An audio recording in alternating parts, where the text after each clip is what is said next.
Salut la famille. Tout à l'heure, j'ai fait un live en direct du lieu du drame d'Imbankolo, Yaoundé, où il y a eu les morts. Je vois d'autres influenceurs, ils viennent poster là. Oh, catastrophe naturelle en Bankolo. Il n'y a pas eu de catastrophe naturelle en Bankolo. Rien de naturel s'est passé en Bankolo. Le mur, il y avait un mur qui soutenait le lac qui était au sommet de la colline, de la montagne là. Le mur a été conçu par des Allemands. Ça y a fait presque, je dis même 100 ans là, c'est petit.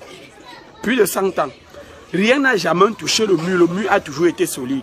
Jusqu'à ce qu'un monsieur qui se dit boss, parce que c'est comme ça qu'on l'appelle dans le quartier, il vient acheter un terrain à côté du mur. Maintenant, il construit la maison, il peut boucher les trous de respiration que les Allemands ont laissés pour échapper l'eau. Donc, ça calait l'eau en même temps, ça fait laisser aussi l'eau respirer. Donc, déjà, l'eau monte jusqu'à un niveau, les fuites là, les trous là, ça fait fuir l'eau et ça maintient, ça stabilise le niveau d'eau. Le monsieur vient boucher, je vous assure que le gros cœur existe. Il bouche tous les trous, il me balance ces poissons là, il a fait de ça, c'était devenu son étang. Il élevait les poissons là, tranquillement, sans savoir, sans chercher à savoir si l'eau respire ou pas. Et sur le lac, il y a une chute d'eau. Donc l'eau chute là-bas, mais ça n'a pas où fuir. Donc l'eau se stabilisait, au fur et à mesure l'eau se stabilisait, là l'eau se stabilisait à un niveau maintenant. Comme il a commencé, dimanche ici, avant le drame, il a commencé à pleuvoir vers 15 h, de 15 h jusqu'à 18 h. Il pleuvait sauvagement. Donc ce qui veut dire que les rigoles qui sont canalisées du côté là venaient encore s'augmenter dans l'eau qui est d'abord stabilisée sur place, ça ne bougeait pas. C'est donc comme ça que, au fur et à mesure que ça poussait, le mur maintenant n'a pas pu supporter, le mur a explosé maintenant.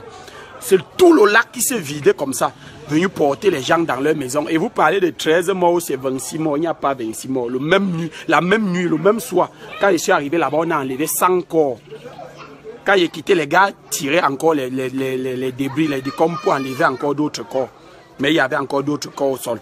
Donc, c'est on vous paye, vous venez parler de catastrophe naturelle. Il n'y a pas eu de catastrophe naturelle. C'est un individu qui allait boucher un lac, mettre ces poissons-là sans tenir compte que les gens vivent en bas et que le lac doit respirer. Donc, quand on vous paye souvent de venir raconter, venez raconter, vous quittez, que de rester là, comme si vous avez trop pitié des familles qui ont été touchées. Il y avait l'anniversaire sur place. Rien que dans la maison de l'anniversaire, il ne pouvait pas manquer moins de 45 personnes. Tous les 45, il n'a récupéré personne. C'est le petit qu'on fêtait son anniversaire, on l'a envoyé en route acheter le pain à la boutique. Il entre à la boutique, il ressort, il ne voit plus que le quartier a disparu. Le lac du monsieur là a ramassé tout le quartier. Donc c'est de parler. On parle de catastrophe naturelle quand c'est quelque chose, que c'est la nature ou bien que l'autre ceci là. C'est quelqu'un qui est venu faire l'aquarium sur la tête des gens. Il vient comme ça, il y a les maisons en bas, il part au sommet, il fait l'aquarium. Son lac pour élever ses poissons. Après le lac lâche, ça tue les gens en bas. Donc on ne dit plus que c'est une catastrophe naturelle ou bien l'endroit a été accidenté, jamais de la vie. Donc apprenez parfois à dire la vérité. Ne venez pas toujours raconter parce que vous voulez faire le buzz, vous voulez manger. Vous êtes allé là-bas, qui parmi vous a donné 5 francs aux familles touchées?